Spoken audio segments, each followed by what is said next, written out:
Tops on this wax are beautiful, perfectly smooth, no sinkholes. I'm very excited about what this video is about.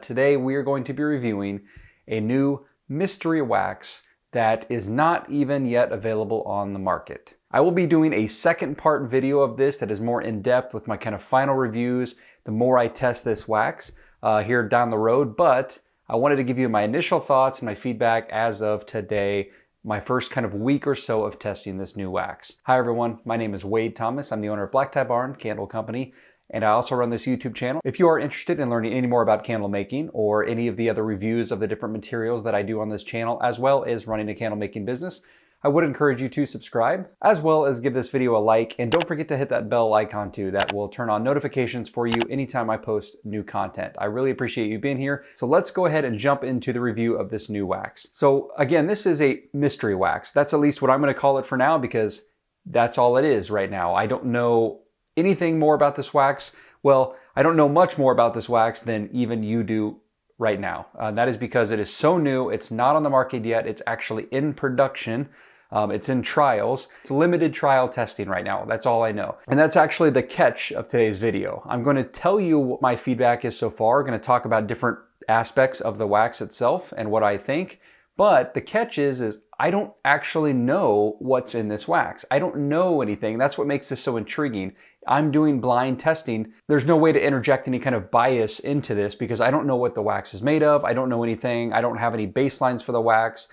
In fact, I'm not sure I'm even allowed to tell anyone who the manufacturer is at this time. So as of right now, I'm not mentioning the manufacturer or anything that I do know about this wax because again, it's not for public knowledge yet. It's not actually in the market yet. And I've been asked to kind of do blind testing of this and just to provide some feedback. I was, however, given permission to do a review of this just to kind of let you all know something that's in the works. But stay tuned because as those details become available and as this wax becomes closer to hitting the market, I will then be able to share more information, the manufacturer, what's in the wax, and all those other details at a later time. So again, I think this is very exciting. I think it was really neat for this manufacturer to reach out to me and have me do this. I think it was just a really exciting kind of way of doing it. I've never really done a review like this, not really knowing what I'm reviewing. So it's really interesting to me. I hope you guys enjoy this. Let's go ahead and talk about it.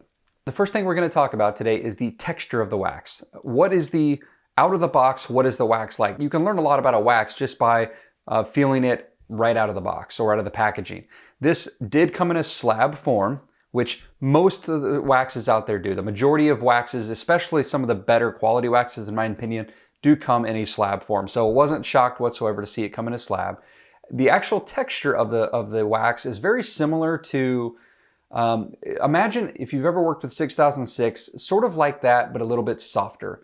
Or if you've worked with a Pro Blend 600 or a Joy Wax, it's not as soft as that. It's somewhere kind of in the middle of a 6006 and a Pro Blend 600. So it's not rock hard and it's not a mushy mess. It's somewhere right in the middle. So it's very easy to work with. You can run it through your fingers and it does kind of melt and kind of dissolve away very easily. So it is very soft once you get in your fingers, all right? But it's not so soft that it's impossible to work with, fairly easy to work with. In fact, the way I work with it to slab is the same way I worked with my other waxes, is I just have a butcher knife or any kind of soap cutter, anything to just kind of break it into pieces. So very easy to work with as far as texture goes. The next thing I'm gonna talk about is the natural color of this wax. It's pretty similar to the natural color of most wax blends that we work with. It's not a bright white, it's more of just kind of an off-white, natural color. Hopefully you can see it in some of these pictures and videos here. But as far as how it holds color retention, for anyone that dyes their candles, you might be interested to know that it actually does a really good job with color retention.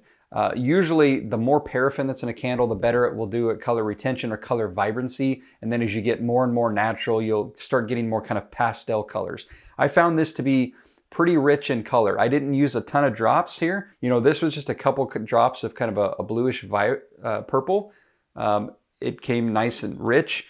This has got some burgundy and red, and you can see it's kind of a nice rich color. I didn't get any muted very faint or pastelish colors. I did get nice, rich colors. There's a reason I'm talking about all these different factors, because at the very end of this, I'm gonna give you my thoughts and kind of what I think might be in this wax, but it's a guess. It's just based off of my experimentation and my own experiences in the past working with so many waxes, but it is not what it actually is. It's just my thoughts on it. So we'll talk about that here in the end. But anyways, in short, it does a good job with the color retention. I did not have to add very many drops. The most I added in any of these candles was 2 drops for one, which these are roughly 6 to 7 ounce candles that I was using. So really the most I ever used in any of these was around 6 drops per pound. Most of those was 3 to 4 drops per pound, and you can see the colors look great. So no concerns with color retention or color vibrancy from my perspective. Now, let's talk about what you all are probably curious about, and that is the throw. Let's start with cold throw first. I would say that cold throw at worst was average and at best was above average. So not the best cold throw in the world, but definitely not a weak cold throw. I would say it's a good cold throw.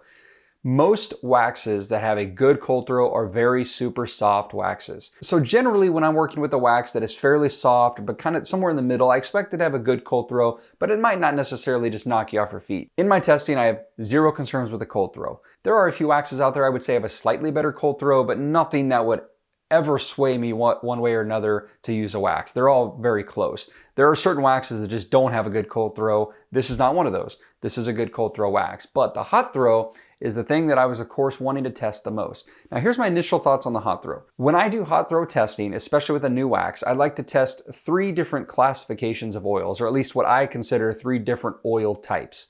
The first one I like to do is just, I use a good baseline oil that is an average throwing oil in all the waxes, or at least in my staple waxes. I consider that to be a good baseline. If I test a wax that uses that oil and it's a very faint hot throw, that right off the bat tells me that's probably not a very good throwing wax. However, I also test with another oil that is generally a light throwing oil.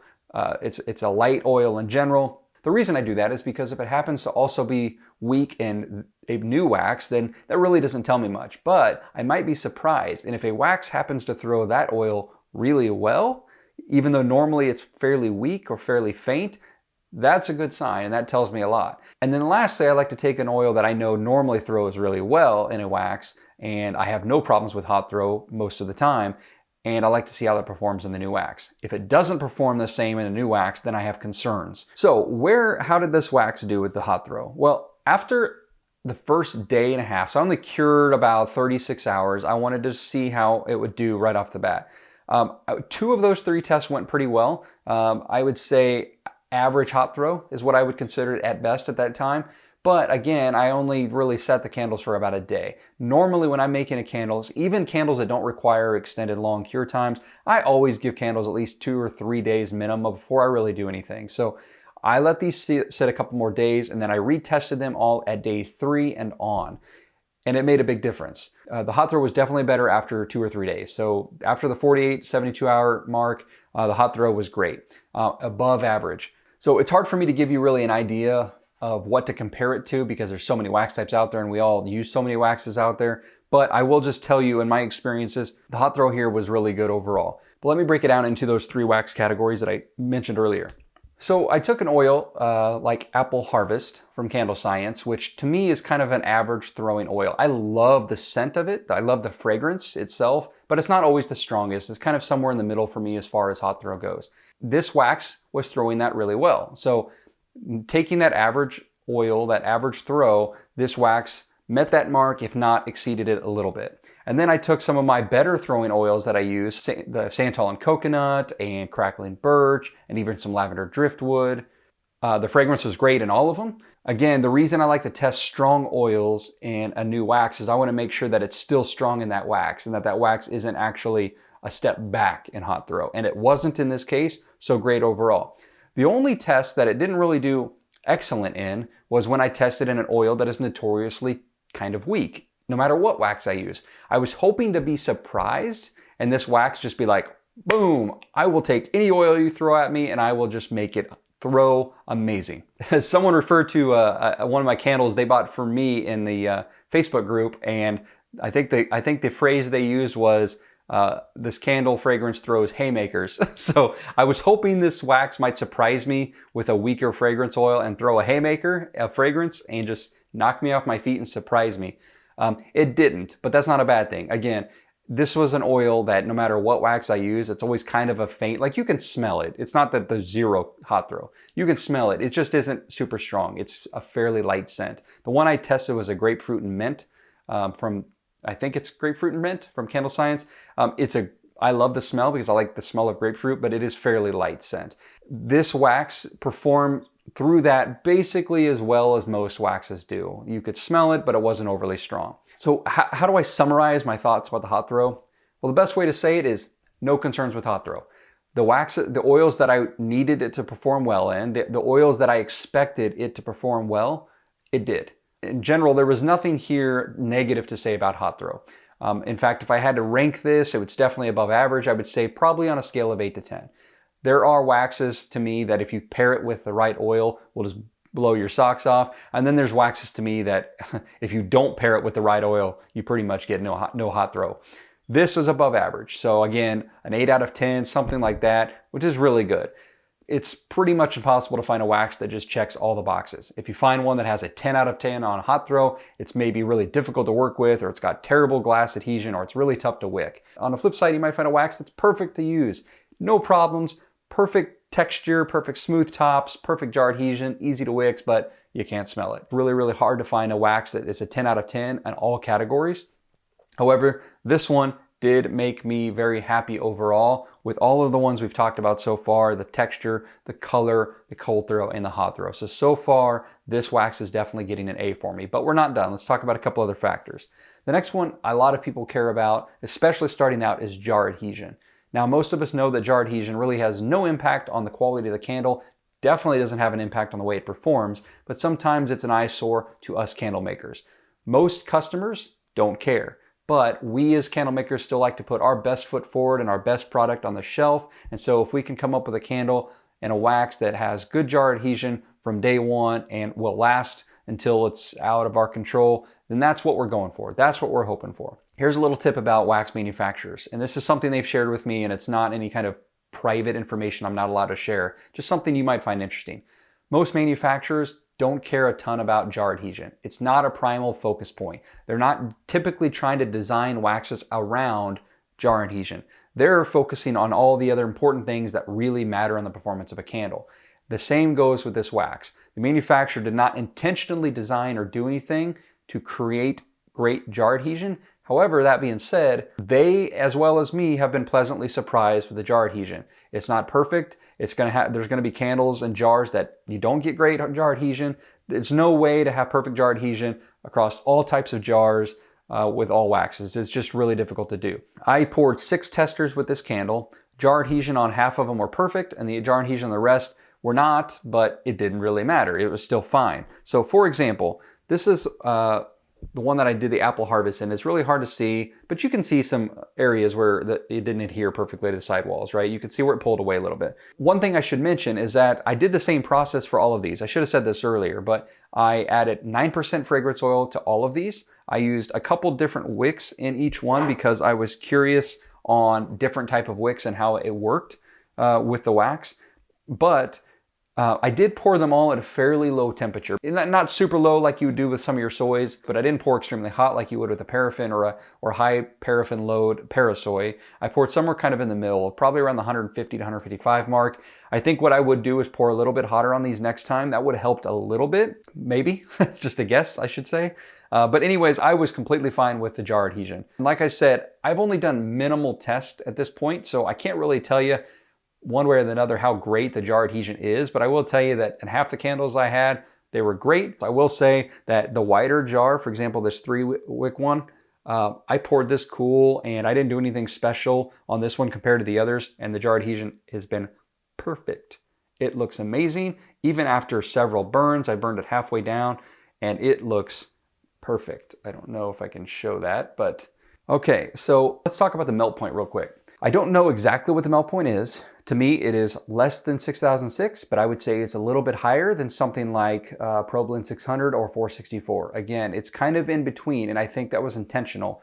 Most manufacturers are trying to find a wax that kind of checks as many boxes as possible, and they really care about a low enough melt point so that it's easy to melt and easy to wick, but they still want to maintain the integrity of the wax. Super soft waxes become hard to ship, and they become inconsistent, and sometimes they throw the fragrance a little too quickly, and the fragrance doesn't last as well throughout the life of the candle. On the flip side, super hard candles are very tough to wick, and you have other potential issues, including jar adhesion if that matters to you. But this wax is right somewhere in the middle. It looks like intentionally they tried to maintain some integrity and some heat resistance, but still make it soft enough to easily wick and easily melt. And I can say they did a perfect job at that, because it is very easy to wick, in my opinion. So far, I've had no wicking issues. I'll talk about those a little bit here in just a sec, but I've had no issues. The melt pools looked great. They were even. It is very easy to wick. I just had no problems wicking this candle. And that's, to me, the most important thing, because wicking is the biggest struggle for candle makers, that and hot throw. Now, you might be curious, what wicks did I use? Well, on one candle, I used a Premier 730 in this size jar. A HTP 62 or 73 would be another good choice, I think, so far in my testing. Again, there are some things I have to experiment with wicking, but so far the Premiers worked really well, HTPs worked really well, and then in this one I actually used an Eco 2, which I think is probably a size too big. If you can get an Eco 1 for this, again, this melts pretty easily. So it still worked fine, and I did not trim the wick, and after 3 burns, it's probably time to trim it. So not a bad result. You could definitely use an Eco 2. If you're gonna use an Eco, I would probably go with a 1 or 2. Premiers, HTPs, and Ecos all worked good in this wax so far for me, but be careful with the Ecos. You're gonna wanna go super low, super small in the size, because otherwise they're going to be too large for this wax. Oh, I almost completely forgot. I also did some wood wicks. Those straight-sided tumbler jars that are very common, I used wood wicks for those. I wanted to see how those performed in this wax as well. Now, this is what was interesting to me. I used fairly small wicks on these other candles, and so in the wood wicks, I thought I could probably get away with a 0.03 in kind of a half-inch range, something like that, like other soft waxes would use. However, it did not work. I actually had to bump it up to a 0.04. I did not need to use a booster wick, but I did use a 0.04, and I tried both a 1/2 inch and a 5/8 inch width on those, and both of them seemed to work okay. I have a lot more testing to do, and like I mentioned in all my videos, the fragrance oil matters, and that can affect wicking, so don't take those as some kind of rules on this as far as wicking goes. But I did try them out. At first I was disappointed because the wood wicks were not working very well, but it was my fault. I was guessing on what size to use because I don't know anything about the wax, and I guessed wrong. I was close, but not close enough.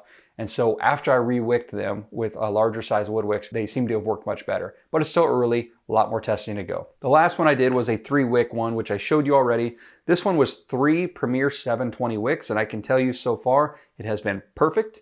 It has been consistent. I have yet to trim the wicks. I have not touched these wicks since I first lit them, and now we're halfway down the jar. It's probably been about 4 or 5 burns to this point, burning anywhere from 3 to 6 hours at a time. Again, I have not trimmed these wicks once, and it's continuing to burn perfectly. The only thing you have to do with 3-wick candles occasionally is if you see wicks start leaning a little bit, you might want to just make sure they stay straight up. And that's just because of the large melt pools. As the wax gets softer, the wicks can start to lean a little bit. That's normal. There's not much you really can do about that other than, just kind of straighten them out if you need to. I haven't had to do that yet with this one, but it's probably a matter of time before I do. Either way, the 3 wicks are working fantastic. This is the 4-inch tumblers from Candle Science. I think they just now are discontinued because they're sourcing new ones, but I was told they're going to be the same size. So 3 Premier 720s in this mystery wax have worked great so far. You could probably go up to a 725. But again, it just depends on the fragrance oil you're using and any other additives. Those are my thoughts on all these factors on this mystery wax. I'm really excited. This is really neat and fun to try out something without really knowing what's in it. I'm really looking forward to more information.